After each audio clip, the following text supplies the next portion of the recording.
SSC CGL 2013 का paper 3 देख रहे हैं, स्टैटिस्टिक्स का सॉल्यूशन, जो आपके जूनियर स्टैटिस्टिकल ऑफिसर और एसआई पोस्ट के लिए एग्जाम होता है। और ये हमारे वीडियो टेस्ट सीरीज और ई बुक कोर्सेज में क्या क्या चीज़ शामिल है वो यहाँ पर मेंशन की हुई है। स्टार्ट करते हैं पेपर।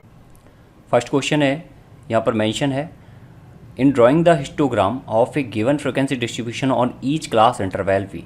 देखो ये वर्ड है हिस्टोग्राम। हिस्टोग्राम के बारे में पूछा है कि वो बेसिकली किसके बीच का प्लॉटिंग है, और एक होता है हिस्टोरीग्राम। दोनों में आपको डिफरेंस पता होना चाहिए। थ्योरी में ये सारी चीज़ें कवर की हुई हैं। Erect rectangle with heights proportional to the frequency of the corresponding class interval. यहाँ पर बोला गया है कि जो इसमें क्या है, किसके बीच में ग्राफ बनाया जाता है, frequency of the corresponding class interval का ग्राफ बनाया जाता है। ठीक है, लेकिन यहाँ तो ऐसा नहीं है। हिस्टोग्राम में क्या होता है कि वाई एक्सिस तो फ्रिक्वेंसी के लिए और एक्स एक्सिस जो होता है वो क्लास इंटरवल के लिए होता है। अब यहाँ पर ओनली बोला है कि हम फ्रिक्वेंसी को ही टारगेट करते हैं। सेकंड ऑप्शन में कह रहा है erect rectangle whose height is proportional to the ratio of frequency to the width of the class interval. ये कह रहा है frequency to the width of the class interval, यानी कि क्लास इंटरवल की विड्थ और फ्रिक्वेंसी के बीच का क्या है, रेशियो का जो ग्राफ बनता है उसको बोलते हैं हिस्टोग्राम। तो ये बात सही है। थर्ड में कह रहा है कि सम ऑफ द फ्रिक्वेंसी, तो पॉसिबल नहीं है। ये कह रहा है frequency to the sum of the frequency, यानी फ्रिक्वेंसी और सम ऑफ द फ्रिक्वेंसी में, तो सम ऑफ द फ्रिक्वेंसी का जो ग्राफ बनता है वो होता है ऑगाइव कर्व।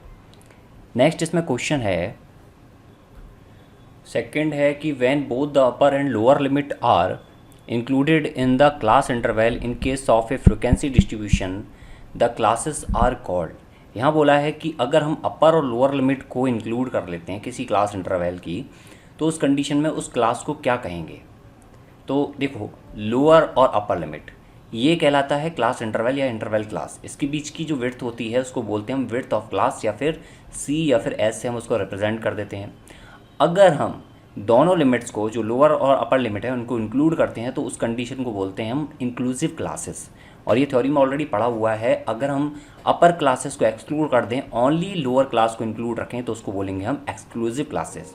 तो यहाँ पर बोला है निम्न और उच्च दोनों सीमाएं इसमें शामिल की हैं, तो इसको बोल देंगे हम इंक्लूसिव क्लासेस। नेक्स्ट इसमें क्वेश्चन है, 20% of the students in school of business administration are majoring in economics, 15% in finance, 30% management, 35% in accounting.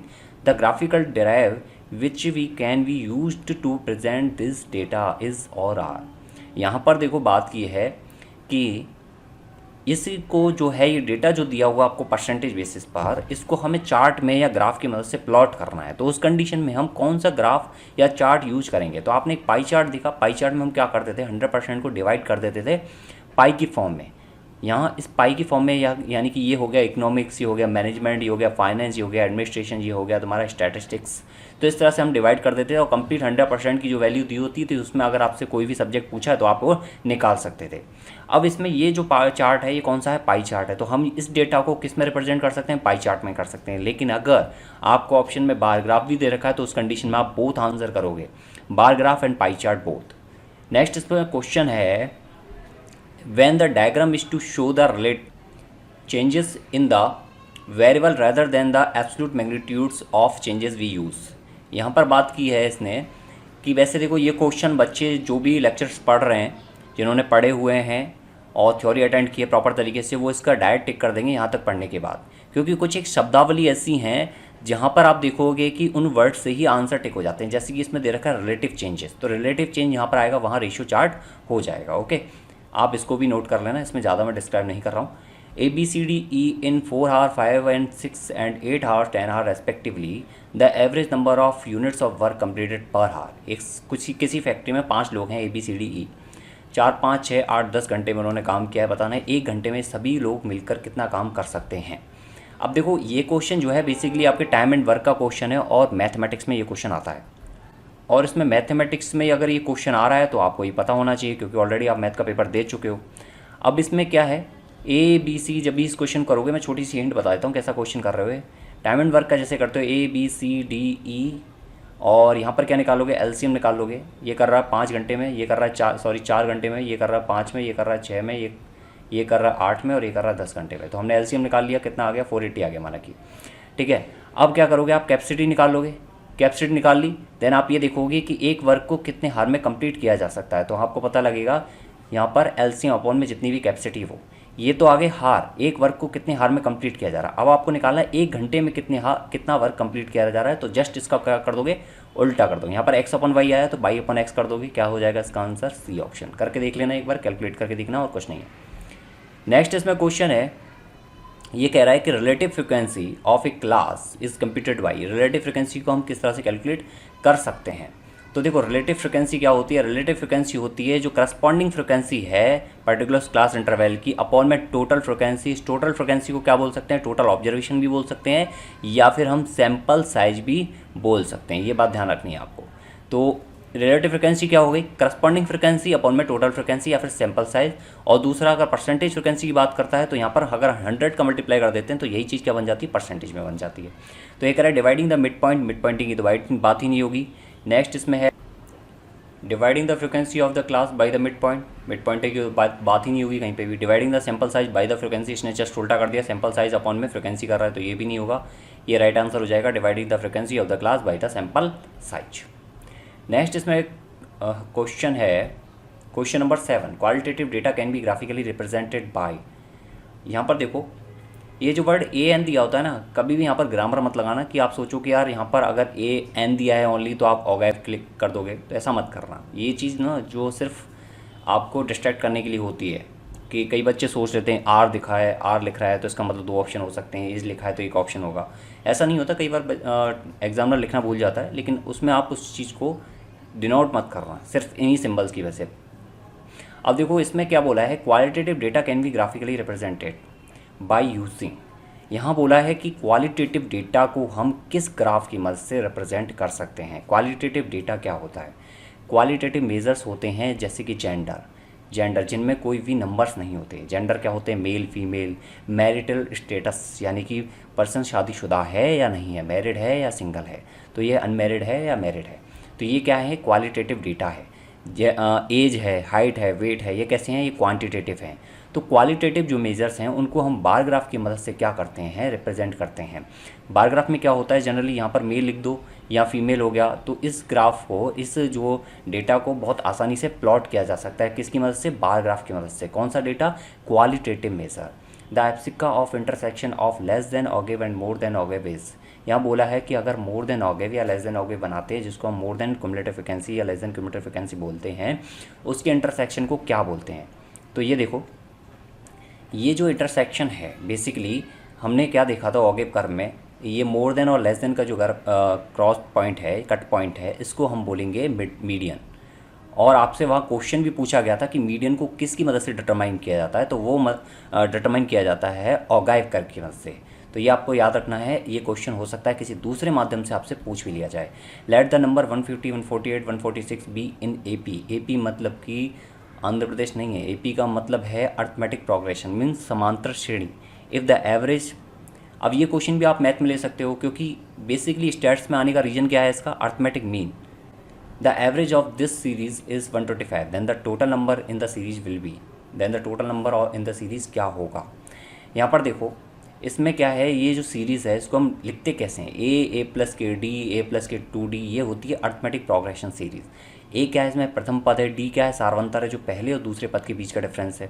अब देखो इस वाली सीरीज में अगर हम देखें तो ए कितना है, 150 है, और यहाँ पर अगर डी देखना चाहोगे तो वो कितना होगा, -2। प्लस के 2 नहीं है, यहाँ पर क्या हो रहा है, -2 हो रहा है, तभी 148 बना है। अब डी पता लग गया, ए पता लग गया, ये इसने बोला है कि पूरी सीरीज़ का टोटल कितना है, 125 है। पूरी सीरीज़ का टोटल कितना है, 125। ये कब तक है, ये चल रहा है n तक। अब हमें देखना है कि पूरी सीरीज़ का टोटल कितना है, तो वो देखोगे आप कैसे, n/2 फॉर्मूला क्या होता है, 2a प्लस के n माइनस के 1 इंटू डी, n माइनस के 1 इंटू डी, ये फॉर्मूला होता है। अब इस फॉर्मूले में अगर आप एवरेज निकालना चाहते हो तो n का डिवाइड करना है, n से कट गया, यहाँ पर क्या है एवरेज कितना हो जाएगा, निकल के आज दिया हुआ है 125। तो इसका मतलब ये 2a प्लस के n माइनस के 1 इंटू डी जो है वो वैल्यू किसके बराबर हो जाएगी, 250 की। a पता है, d पता है, n निकालोगे कितना, 26। सिंपल सी बात है। नेक्स्ट इसमें क्वेश्चन है, क्वेश्चन नंबर 10, प्रथम n प्राकृतिक संख्याओं के माध्य और प्रसरण का मान क्या होगा। यहाँ n की टर्म में पूछा है, जिन बच्चों ने कोर्स पढ़ रखा है वो डायरेक्ट टिक कर देना, क्योंकि ये प्रॉपर्टीज़ में हमने शामिल किया हुआ है, बहुत बार क्वेश्चन पूछा गया है। और जो बच्चे पहली बार पढ़ रहे हैं इस क्वेश्चन को वो देख लो कैसे करेंगे इसको। आप क्या करो, n बराबर 5 रख लो। अब पहली 5 प्राकृत संख्या तो आपको पता होनी चाहिए कि 1 2 3 4 5 है, 1 से स्टार्ट होती है, 0 से स्टार्ट नहीं होती है। अब इसका आप मीन निकालोगे तो मीन कितना आएगा, 3 आएगा, श्योर बात है। तो n = 5 रखने पर मीन जो है वो कितना आ रहा है, 3 आना चाहिए। तो वो इसका तो नहीं आ रहा, नहीं इसका आ रहा। तो एक तो ये ऑप्शन है पहले के हिसाब से, और मीन ये भी है, दोनों सही है। अब हमें निकालना है क्या, वेरिएंस। वेरिएंस निकलवाया इसने, तो ये डेटा किसका है, ये डेटा है x का। आप क्या निकालो, x माइनस के x बार निकालो, देन x माइनस x बार का स्क्वायर निकाल लो।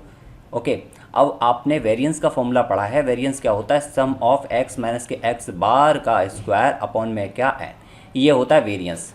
ठीक है, तो इसमें वैल्यू पुट करोगे तो n² माइनस 1/12 जो है वो आपका सेटिस्फाई कर लेगा।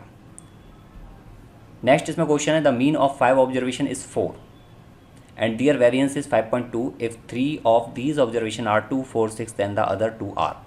या इसने बोला है कि आपके 4-5 ऑब्जर्वेशन है जिनका मीन कितना दे रखा है, 4 दे रखा है। इसका मतलब ये है कि टोटल जो है ऑब्जर्वेशन का वो कितना है, 20।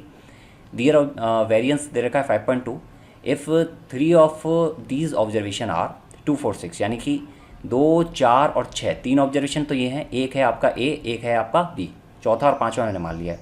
यहाँ पर आप देखोगे कि दोनों ऑब्जर्वेशन जो रिमेन हैं उनका टोटल कितना आ रहा है, उनका टोटल आएगा 8।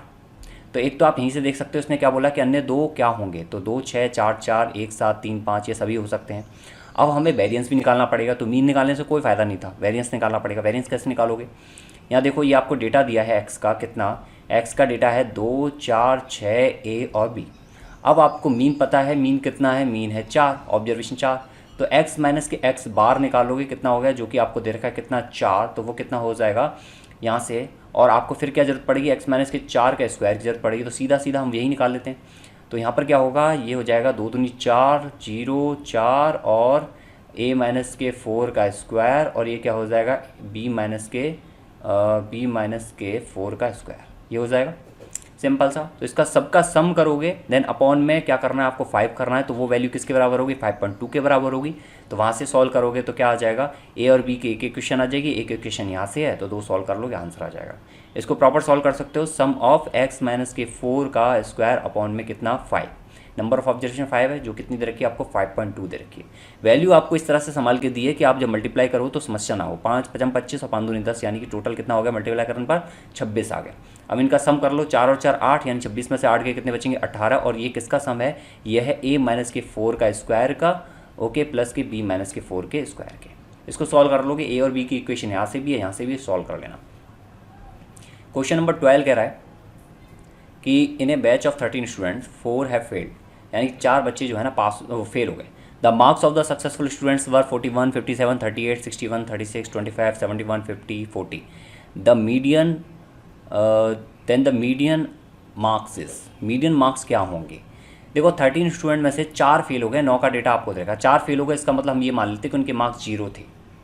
ठीक है, अब मीडियन निकालने की सबसे पहली इंपॉर्टेंट शर्त होती है कि हमें या तो असेंडिंग ऑर्डर में या डिसेंडिंग ऑर्डर में हमें उसको अरेंज करना पड़ता है। तो जैसे भी चाहो अरेंज कर लो।